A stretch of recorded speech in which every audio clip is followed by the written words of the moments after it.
ఆజ్ఞ లేనిదే ఏదైనా జరుగునా, నీ కంచె దాటగా శత్రువుకు సాధ్యమా?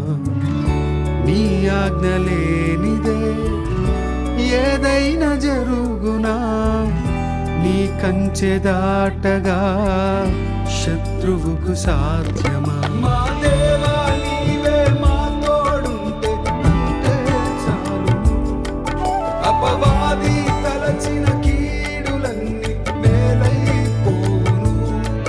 మా దేవా నీవే మా తోడుంటే అంతే చాలును. అపవాది తలచిన కీడులన్నీ